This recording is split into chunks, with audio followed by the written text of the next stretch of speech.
That's Which topics? You'll see very intimate topics today, and which makes for an interesting daf.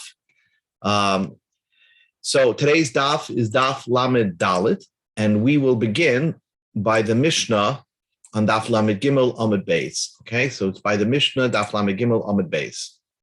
Okay, let's go. We'll run through it. The Mishnah discusses like this: Shnayim shekitchu shtei nashim. You have two brothers who betrothed two women, and now each one was mekadesh. Let us assume that they were mekadesh two sisters. So two brothers gave kedushin to two sisters. Uveshas kinisason lechuppah. And during the time that they had, let's say, a joint wedding, one brother marrying one sister, the other one marrying the other sister, the Mishnah says, they swapped wives. Hold on. In other words, they switched wives on each other. So, of course, you can imagine what big avera occurred over here. So the Mishnah says there are four violations in this scenario. Hare elu chayavim, the two brothers and the two women are liable for mishum eishes ish, having relations with the wife of another man. And like I said, the Mishnah's vim hoya achin, if they were brothers, mishum eishes ach, you're taking the wife of your brother. Vim hoya achoyes, if they were sisters, mishum isha lachoysa, you're not allowed to take your wife's the wife of your sister. Which we're just going to briefly, we're going a little bit reverse. We just began the Gemara over here. Daf Lamed Gimel Amud Beis in Masechta Yevamos. Very nice, beautiful Gemara today. Lamed Gimel Amud Beis. Today's daf is Daf Lamed Dalet. So I'll just repeat very quickly the Mishnah. The Mishnah discusses two brothers marrying two sisters. And before they got married, let's say they betrothed them, but now they're ready for the wedding day. But when they got to the chuppah, they decided to make a swap. Each one swapped out the other one's wife. Can you believe it? And so therefore, the Mishnah says you get four violations over here because it's your brother's wife and it's your wife's sister. So that's the two of them. And it's a married woman. So you get the violation of, the Mishnah says you get the violation of having relations with a married man, the woman of a married woman. If it's your brother's wife, you get the avera of also it's your wife's brother. If they're sisters, you shouldn't have relations with your wife's sister. And a fourth violation, if the women also were nidas during their menstrual cycle, mishum nida, you get the avera of nida. So here's a case where you do one wrong relations, and you can have four averas, one on top of each other. Eishes ach, eishes ish, eishes ach, isha elachoisa, which is achois ishtoi, and nida. Four wife, just because you decided to swap out the wife with your brother. And the Mishnah says a fascinating thing, that after this mishap happens, in order to go back to your first husband, your original brother, your original husband, umafrishin oison shloisha chadashim. For 3 months, mafrishin oison shloisha chadashim. 3 months, you're not supposed to live with each other. Why? Because we make sure they don't go back to their original husband, because we want to know if they're pregnant. And if they're pregnant, we want to determine that the child is a mamzer. So we make sure that the woman's not pregnant, and when 3 months passes, we can see she's not pregnant. Then they can go back. If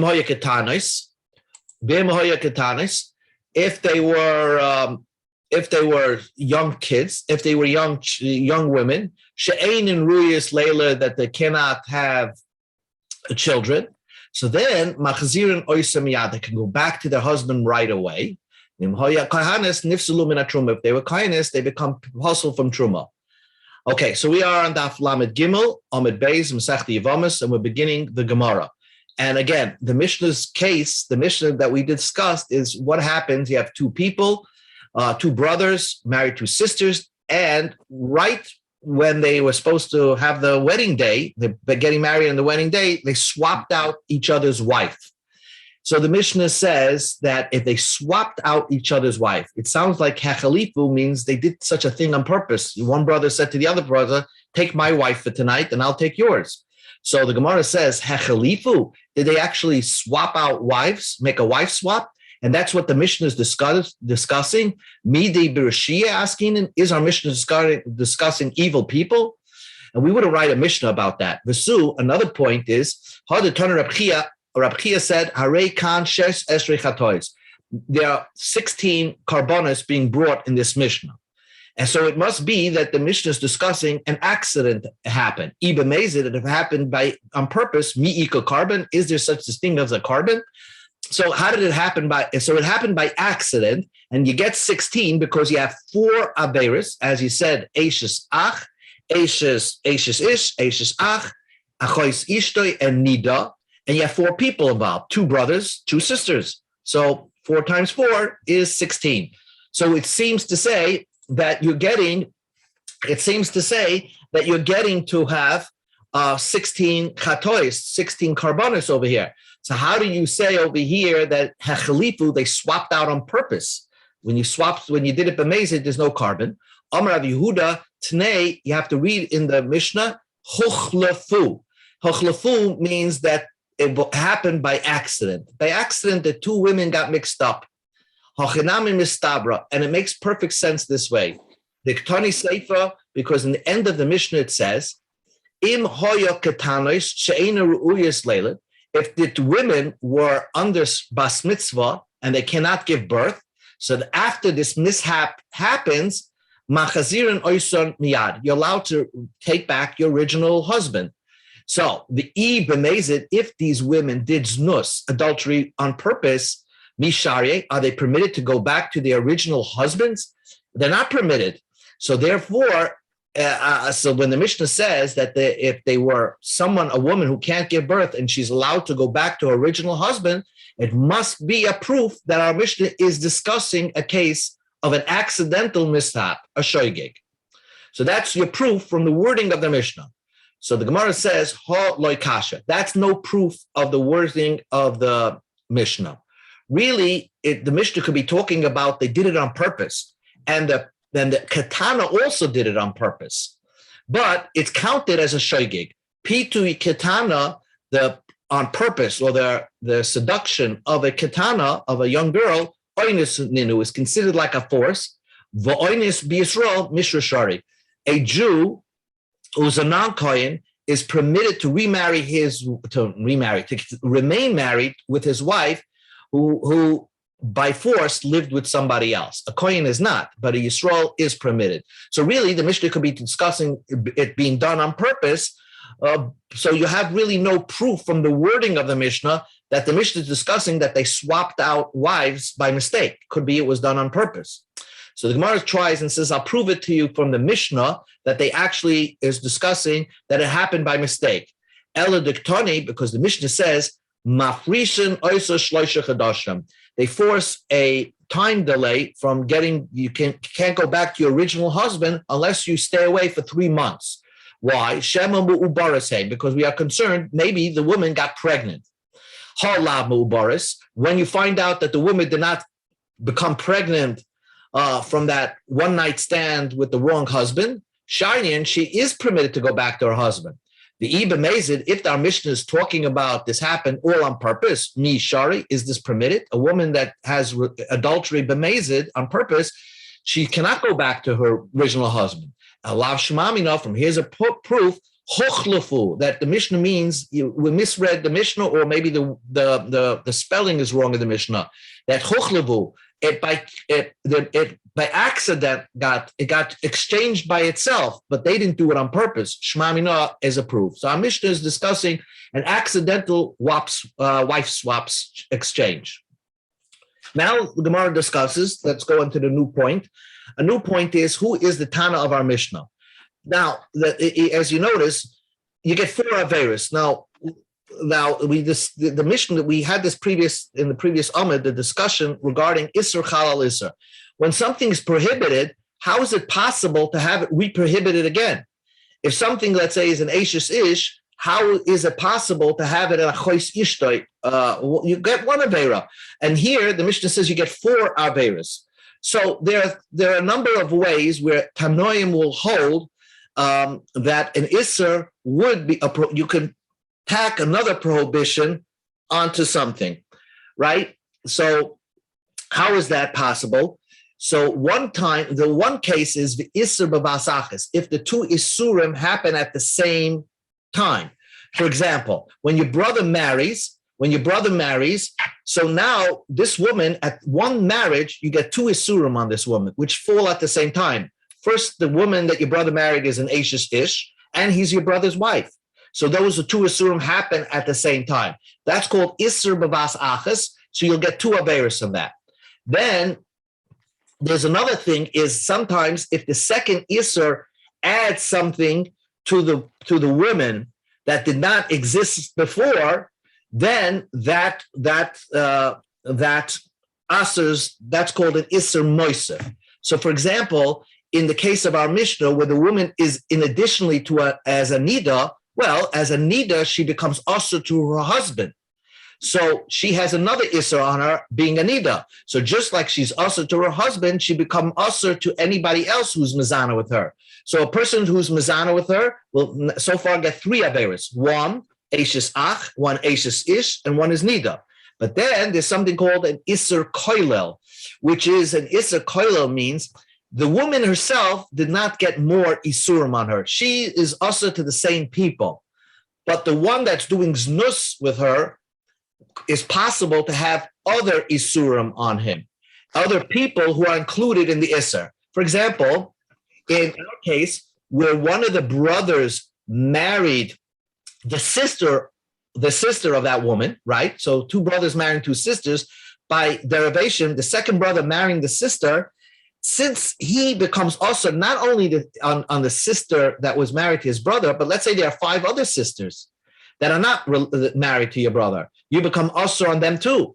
So because you're usher on them, you also become usher on the woman that your brother married. So on your brother's wife, now you have all these isurim piled up. It's lahavdil if you get a violation and they're adding this and that and that and that. It's for almost they're similar reasons, but different reasons. So we can add them up. So you get 4 isurim. So the Gemara says, Man haitana de islay isa koilo, the isa moisif, the isa babasachat. Who is the Tana that holds a general isser and an additional isser and prohibitions that come at the same time, all could pile up to make a person who violates that obligated to bring the various karbonas. And in our case, each one of them has to bring 4 karbonas. So who's the Tana that holds you can pile up isurim? Amar Rav Yehuda, Amar Rav. Rav Yehuda said in the name of Rav, Rabbi Meir it's Rabbi Meir. The Tanya we learned in the Brayso, Yesh Oichel is a possibility, it's a Mishnah. Yesh Oichel Achila Achas, a person can eat 1 food, V'chayev Aleha, Abo Chatois, V'Oshem Echad. He's chayev to bring 4 carbon chatas and 1 carbon oshem.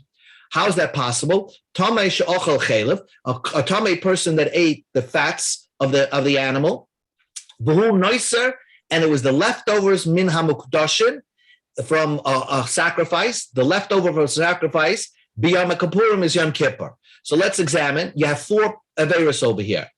And Rab Meir says, let's first examine what the 4 averos. The 4 averos is you're eating on Yom Kippur. You're eating the leftovers of karbonos, which are supposed to be burnt. You're eating the part of the animal that's not kosher. You're not supposed to eat the fats of the animal. And because it's kachim, you get the 4th avera because you're tameh. Rab Meir says, Im hoisus Shabbos, if it was the Shabbos, and as you're eating v'hoitzio b'fiv, you're actually carrying it in your mouth, chayev, you're chayev. So, and Omru Loi, the Chachamim says, we're talking about eating, not with carrying your mouth. Einem in Hashem, we don't count your violations. Rab Meir wanted to say you get 5 chatoyos over here, if it was all done by accident. So now, so how do you get this all to be isser moisef, isser koilo? So Rashi explains over here like this. Chelev, the animal before you magdash it is chelev. When you say that you want this animal to be holy, so the whole animal gets an iser hanoah on the animal. So that's called an iser moisef. And when you make it kachim, also you get the iser of azaris. Somebody who's not a stranger cannot eat that animal. And then once it becomes nicer, it becomes an iser moisef, cannot go on to the Beis Hamikdash. So, and we say, since it can't go on the Mizbeach, it can't also be eaten by the Kohen as well. And if you become Tameh, so you not only become usher on this, you're usher on this piece of meat anyway, but you're also on even kosher pieces of meat. So therefore, we could tack on that Isser Koilo on this piece of meat as well. And Rav Meir says, this brisa holds that you can't, you're permitted to carry on Yom Kippur. So therefore, in order for Shabbos to be happen and Yom Kippur happen, according to this Tana, Shabbos, there's no such a thing of Erev and Eitzah on Yom Kippur. Yom Kippur you're allowed to carry. So Rav Meir had to say that it happened all on Shabbos. Shabbos and Yom Kippur occurred at the same time. So you get the Bas Achas. The bottom line is that Rav Meir is the only Tana that holds you could tack on Isurim when you have these four, when you have more conditions. You have an Isur Koilo, Isur Moisef, Isur Bavas Achas. All of them can combine to make you more prohibited on that piece of meat. So he must be the author of our Tana of our Mishnah. Okay? So that's the bottom line. Bottom line is that the author of our Mishnah is Rav Meir. Now, the question is, here comes another question, which if you remember Masechta Shabbos, you will remember that there's a machlekes between Rabbi Yeshua and Rabbi Eliezer. Rabbi Yeshua said that you don't bring a korban chatas if you did an aveira by accident, if it was because you did a mitzvah. How is that possible? You do a mitzvah and do a chilul Shabbos. If you were supposed to do a bris milah on Shabbos, on a regular child that's supposed to have his bris milah on Shabbos, and by accident you did a bris milah on a kid that was supposed to have his bris milah on Sunday. So you violated the Shabbos. You gave a bris milah on somebody that's not supposed to have a bris milah. So Rabbi Yeshua says, if you make a mistake while doing a mitzvah, you don't have to bring a korban. So the Gemara's question is, Rav Meir aliba demam. Rav Meir, who is a student of Rabbi Akiva, who is a student of Rabbi Yeshua and Rabbi Eliezer, who did he say his opinion? In our Mishnah, if you say that Rav Meir is the author of our Mishnah, and you have to bring 4 animals, 4 karbanos, why? If you if you hold like Rabbi Yeshua, Ha'amar, he said, Ta'al b'dvar mitzvah, if you make a mistake while doing a mitzvah, potter, you're potter. And in our Mishnah, you're actually doing a mitzvah, the mitzvah prurevu, right? Having relations with your wife. So you think you're having relations with your wife, and you thought it was your wife, as we explained, it's a mistake. So you made a mistake in a mitzvah, you don't have to bring 4 karbanos. So according to Rabbi Yeshua, our Mishnah cannot be going according to Rabbi Yeshua. Ella libid Rabbi Eliezer. Our Mishnah goes according to Rabbi Eliezer, who holds that even when you make a mistake doing a mitzvah, you also have to bring a korban. If you want, I can tell you. La'olam alibid Rabbi Yeshua. Really, you could go. Our Mishnah could go according to Rabbi Yeshua, and according to Rabbi Yeshua, you wouldn't have to bring a korban. So why does our Mishnah discuss that you get an aveira and you have to bring a korban if it's by accident? Ki kama Rabbi Yeshua, when the Rabbi Yeshua said that you have to bring a korban, is to'ah b'dvar mitzvah potar, hani mili gabe tinoikis, by the baby scenario. The zmanoi bahul, the zman caused you to be to be in a rush. It actually confused you. In other words, by the baby situation, you have to do a bris milah on Shabbos. You want to get it done on Shabbos because if the Shabbos passes, it's an aveira. You have to do it on the 8th day. So you needed to do it on this particular day. So because of that, you made the mistake. That's what Rabbi Yeshua says. In that scenario, you don't have to bring a korban. But in this case, when you got married and you took the wrong wife, Kevin the Ein Zmanai Ball, you're not in a rush. So then you don't get the leniency of you're not required. You don't get that leniency. And according to Rabbi Yeshua, even according to Rabbi Yeshua, you would have to bring a carbon if you make a mistake. So our Mishnah could even go according to Rabbi Yeshua. So now the Gemara just gave you a general rule according to Rabbi Yeshua, that a limitation. Rabbi Yeshua said you're potter for a carbon when you make a mistake in the Dvar Mitzvah is only if you have another reason, if the time caused you to be nervous. But if the time didn't cause you to be nervous, then you would be required to bring a carbon. So the Gemara says, Vahare Truma. But there's a Truma case where Rabbi Yeshua exempts a person from bringing a carbon. The Ein Zmanei Bo. Nobody's in a rush to eat Truma, right? The kapot that Rabbi Yeshua gave you that you're not required to bring a carbon. The Tanan, we learned in the Mishnah. The case is like this. Hoya oichel betruma. A kohen was eating Truma. Now, v'noida, and then he was notified while he's chewing on Truma, shu ben gerusha, a ben chalutza. He's the son of a divorcee or the son of a woman who got chalitza. So according to that, he is not supposed to eat Truma because he's not a full-fledged carbon. He's a kohen cholol. He's a pasul a kohen. So he's not allowed to eat Truma. So by accident, he's eating Truma. Rabbi Lezer mechayev keren b'choimish. Rabbi Lezer says you're obligated to bring a keren b'choimish. Rabbi Yeshua poiter. Rabbi Yeshua says you're potter. So we see that even when you're not in a rush, but he's a Torah b'dvar mitzvah, the mitzvah of eating, he's making a mistake eating the mitzvah by doing the mitzvah, and it was while he was eating Truma, and nevertheless, Rabbi Yeshua says you're potter from a carbon. So how could you give me a new thing, a new rule within Rabbi Yeshua that when you're not in a rush, you're chayav a carbon. In this case, you're not in a rush. No one forced you to eat the Truma, and nevertheless, Rabbi Yeshua says you're potter from bringing a carbon. So the Gemara says, yes, you were, in this case, you were also in a rush. Ha'itmar Allah, we learned, Omar Abeda Barabaya, Hocha betruma be'er Pesach askinen, desmana bahol. So here it is a Daf Yomi coincidence. We're talking about a kohen eating truma on Erev Pesach, and he wants to eat it up fast before midday when you'll have to burn it. So therefore, he was in a rush, and because of that, Rabbi Yeshua says he's potter. So that was the case over there in that Mishnah Masechta Trumas, that he was eating it in a rush, and that's why Rabbi Yeshua says you're potter. One more teretz, and this goes back to the original question of who is the Tana of our Mishnah. Your question is, who is the Tana of our Mishnah that must hold Isser Koilel, Isser Moisef, Isser Babas Achas? It's Rameir. Be'iba Yisa'ema, if you want, I could say, Be'isser Babas Achas V'alibi de Rabbi Shimon.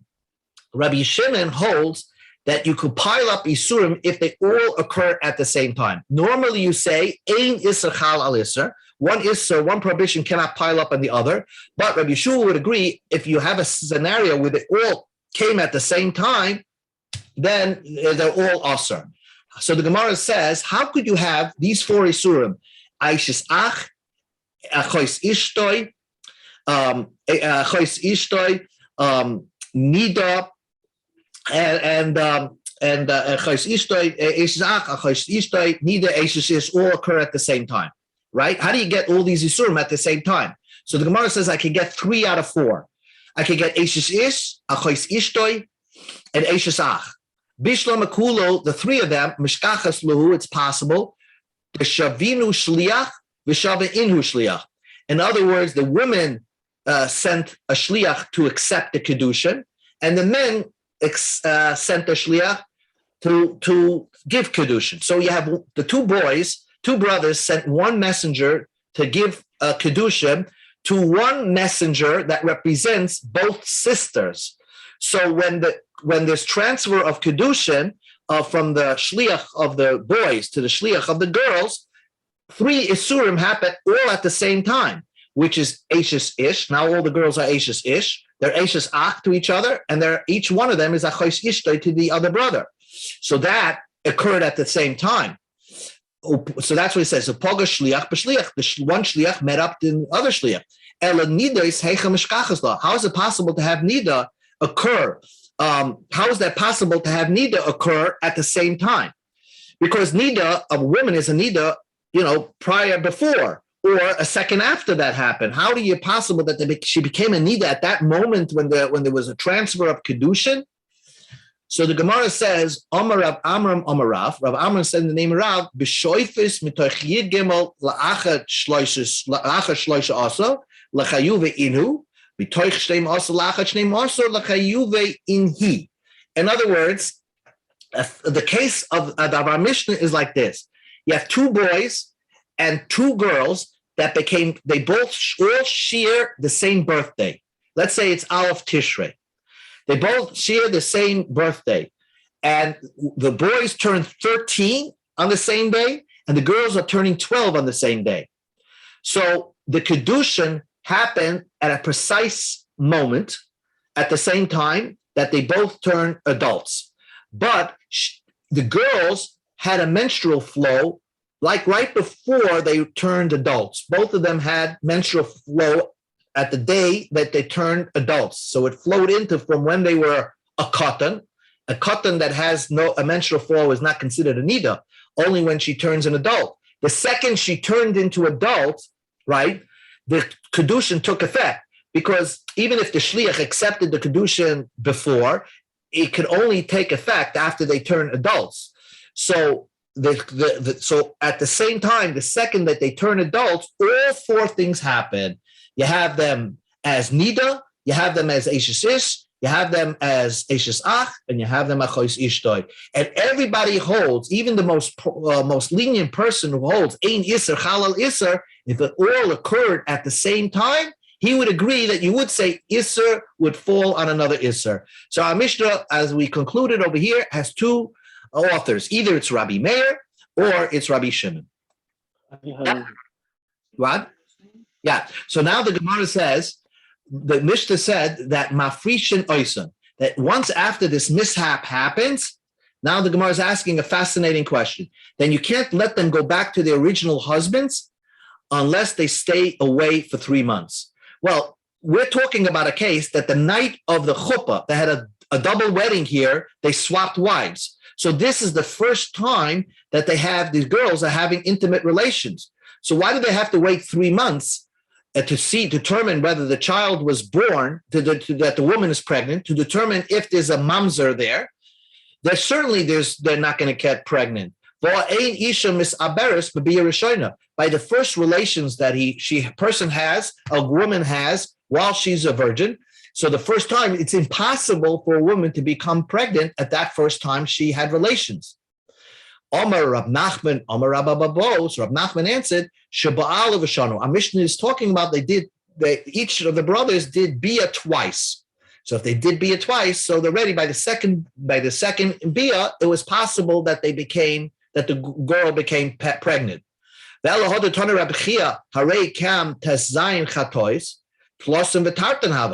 You told me that there's 16 carbon chatas, but there's actually 32. Because if they did bia twice, for each time that they had bia with the wrong wife, they get a chatas. So you got 32 chatois over here. Again, 8 for each of the participants. 8 times 4 is 32. So the Gemara says, okay, according to your reasoning, that we're counting up chatois, Rabbi Eliezer, according to Rabbi Eliezer, you said our Mishnah goes according to Rabbi Eliezer, that we established that one of the terutzim was we go according to Rabbi Eliezer, that Rabbi Eliezer is also partial author of the Mishnah. He says the mechayev al kol koyach v'koyach, any thrust within a bia, you get a carbon chatas, you get an avera. So a person can do one bia and actually thrust 3 times, and he is chayev 3 carbon chatas. So Tovia have there's many more of carbon chatas in the Mishnah. The Mishnah counts it as 1. Ella, the Mishnah is not counting every carbon chatas. The bekoyach rishon kachashav, the first thrust, the first koyach, that's what the Mishnah is talking about. The first hana'ah. Hachanami, also over here, the bia rishon kachashav. True that there might be many more bias that the Mishnah is discussing, but the Mishnah is only counting the first bia. There's a minimum of 16 chatois, but there's possibly more. Amalei Rava, now the Gemara challenges, you just told me a general scientific rule that the first time a virgin has with her mate, she cannot become pregnant. But the first time Tamar had relations with a real man was with Yehuda, and she became pregnant with twins right away. Amalei Rav Rav Nachman, we go to Amud Beis. Tamar in the Chumash became pregnant right away with the first pregnancy, with the first time she did it with somebody normal, in a normal fashion with Yehuda, and she became pregnant with twins. So because we're going to discuss what happened, she was married to Er and Oinam. Er and Oinam never had a normal relations with Tamar. The first normal relation she had was with her father-in-law Yehuda. Amalei. So Rav Nachman answered, Tamar be'etzbo ma'acha. Tamar. Now here's the Gemara saying a fascinating thing. She ripped out her hymen, and therefore the first bia was almost like the next bia, the next relation. So once she took out the hymen, therefore she could have became pregnant the first intimate relation she had. And now the Gemara says an unbelievable thing. The Amar Rabbi Yitzchak said, "Called my acha shebeis Rebbe." In the house of Rebbe, they had very frum girls, and what they would do when they get married, they would rip out their hymen. And they did it for a reason. Tamar Shema. They called these girls the Tamar. V'lama nikra Shman Tamar. Why did they call her Tamar? Hashem Tamar, because they did exactly what Tamar did. Shemacha be'etzba, that she ripped out her hymen with her finger. Now, why did these girls do such a thing? So the Meiri explains. I mean, it's hard to understand. They wanted to become pregnant right away. So in order that after the first bia, they can tell their husband, you could go back to the yeshiva to go back to learn. And they didn't want their husband to waste any time to having to have a second bia with them.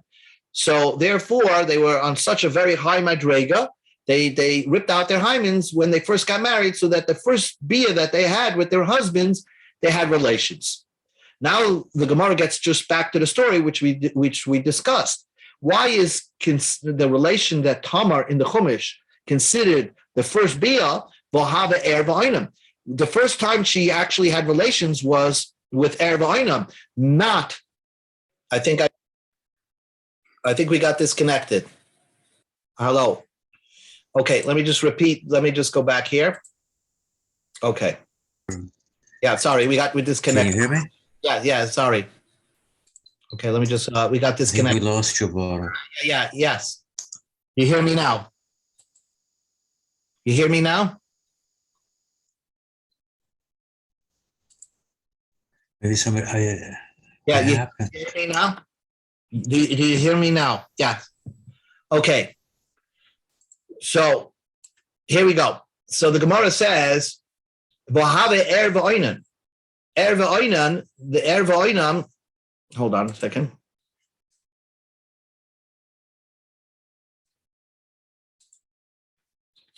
Do you hear me now? Hello. Does anybody hear me now? Hello? can hear a few words, then it cuts out again. Okay. Okay. Hold on. Now it's frozen screen again. Okay. No words. Okay. Let me. Okay. Hold on a second. Let me close In it. and out. That's correct. Yeah. More out than in. Okay. Do you hear me now? Do you hear me now? Yes? Oh boy. Hold on. Okay. We should be connected. It says I'm connected. Yeah. We can hear you now. I cannot, but no picture. But that's okay. Okay. Let me share the screen. There we go. Okay. So the Gemara asks the question. You had Er V'Oinam that actually had relations with Tamar before. So therefore, how could you say that the first time they had relations, she had relations was with Yehuda? The Er V'Oinam had relations with her. So the Gemara says, Er V'Oinam Shimshu Shloi Kedarkam. Er V'Oinam had relations with Tamar through the back end. And therefore, they didn't have a normal relations with her. And that's why the first time she had relations was with her father-in-law, Yehuda. So the Gemara asks a question. You're telling me that she had Shaloi Kedarkam, that Er V'Oinen did Znus through the back. Meisaveh, let us ask a question. Kol Esrim V'Abal Chodesh. a woman who's nursing, it's a sakanas nefashos. If in those days they didn't have formula, so it's a sakanas nefashos for her to get pregnant, because by her getting pregnant, she's not going to be able to produce milk. So let's say she wants to have relations with her husband. So they didn't have the pill or anything like that. So what the husband does is dash bifnum. He penetrates from the inside, but when he's trying to release, v'zayra b'chutz, he can release from the outside. And that's Divrei Rabbi Eliezer. Rabbi Eliezer says that's the proper way to do it. Amalei, so the Chachamim said, halal to do that and release outside, that's what Erva Oinan does. Erva Oinan did that they actually destroyed their seed. So we see that Erva Oinan did not do it through the backside. They actually did it in the normal way, and they released outside. So it seems that what the Gemara is asking is that Erva Oinan must have penetrated Tamar. So it really wasn't her Bia Rishayna. So the Gemara says no. When the Chachamim said to Rabbi Eliezer that doing Dash Mi Bifnim and spilling it on the outside is Masa Erev Oinan, notice they said Kim Masa Erev Oinan. It's like the Masa Erev Oinan, but it's very different. Kim Masa Erev Oinan, V'loi Kim Masa Erev Oinan. It's like and not like the story of Erva Oinan. Kimasa Erva Oinam d'ksev hoyam ba elashus achiv v'shichas arza, that they destroyed their seed and they didn't release it into the woman. V'loi kimasa Erva Oinam, but it wasn't exactly like Erva Oinam. The ilhosam shloi kedarka. By Erva Oinam, they did it through the rear, to the back side. V'hacha over here kedarka. What we're talking about over here is with dash mibifnim. And V'zayim B'chutz is doing it in the normal way. So the Gemara differentiated between that brisa and what exactly Erva Oinan did. Erva Oinan did Shloi Kedarka, and Rabbi Lezer, who permitted a man to have relations with his wife and spill the seed outside her, is a sakonis nefashos, because Rashi says that if she would become pregnant, she wouldn't be able to nurse, and therefore if you're dealing with sakonis nefashos, and therefore he's permitted to do that. Now the Gemara asks just two questions. The second brother is Einan. So Bishlam Einan, I understand that Einan, the Torah says that he destroyed his seed. The Ksiv, V'shichetz Arza. He would destroy his seed and let it fall to the ground. Ela his older brother, Minolan, he did it. How do you know he did the same thing? Amar of Nachman by Yitzchak, the Ksiv, Vayomes Gam Oisoy, that he did it as well.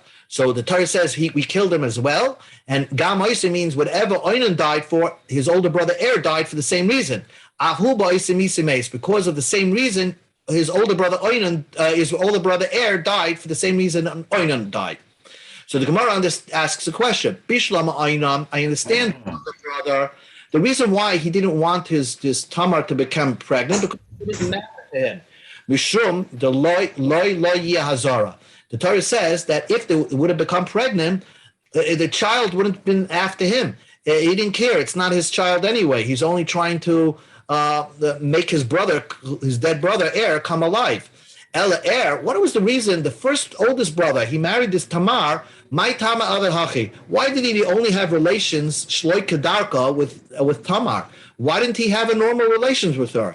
The answer is Kedei Shaloi Tisaber V'Yakish Yafya. He was afraid that she would become pregnant, and she would her beauty would be diminished. And because of that, he decided to do it always Shaloi Kedarka, and therefore the Torah says Hashem punished him with premature death. Let's do 3 more lines, and then we'll stop. We'll do to the next kiyasa. Tanu Rabbanan, the rabbis taught, when you have relations with a woman, the person has a relations with a woman. The Torah says that she must go to the mikveh. Even if, let's say, she doesn't touch the semen, the fact that you have relations with a woman forces a woman that she must go to the mikveh. So how is that possible that she's not touching the semen? There's ways that, you have a dry type of intimacy. But every woman must go to the mikveh. But the rabbis taught from the pasuk says asa, that when only a regular woman needs to go to the mikveh. Prat lakala, a woman who's a kala does not have to go to the mikveh. Divrei Rabbi Yehuda. These are the words of Rabbi Yehuda. An exemption of a kala. We'll see why. If you have relations with a woman through not the normal way, but through the back way, then she doesn't have to go to the mikvah, assuming she doesn't touch the zera. Amalei hoim bered Rav Nachman. The son of Rav Nachman said to his father, that means, why would the Torah say to a woman that just got married that you have regular intimacy with your husband and you're different than any other woman? You don't have to go to the mikvah. Why? Because a woman who just got married has makeup on. And when she goes to the mikvah, either the water is going to cause the makeup to go off, or she's going to have to take off the makeup so it's not a chatzitza. And the Torah was concerned. She spent all this money to have this makeup put on her. Let it stay for a few days, and her husband can enjoy a beautiful wife. So that's why he holds that the Torah exempted a kala from going to the mikvah. No, Amalei, Rav Nachman explained it to her. It's not that reason. Because she can never become pregnant from that first bia. And the Torah says, you have to be able to become pregnant, and since the woman can become pregnant, that's why she doesn't have to go to the mikveh. And lastly, b'mai kami palgi, what is the argument between Rabbi Eliezer and Rabbi Yehuda? Rabbanan Savri, the Rabbanan says, it says v'shachas ish oisa zichva zera, when a woman has a normal semen relationship with somebody. So we darshan shichva zera prat l'ha'ora, from the word shichva zera, it exempts if there's just an initial penetration but no release, or then she doesn't have to go to the mikveh. Oisa means prat shloikedarka. That means it has to go in the normal way, but if it's through the backside, then she doesn't have to go to the mikveh. Rabbi Yehuda says shloikedarka, it's not the normal way, and just an initial penetration. Such a woman is exempt from going to the mikveh, that from shechva zera, from the word shechva zera. You have to have semen that could potentially produce a child. When shloikedarka cannot produce a child, and if you're just doing an initial penetration, it doesn't produce a child either. And from the word oisa, prat lakala, from a word oisa, we know an exempt lakala from that she doesn't have to go to the mikveh. So Baruch Hashem, sorry about the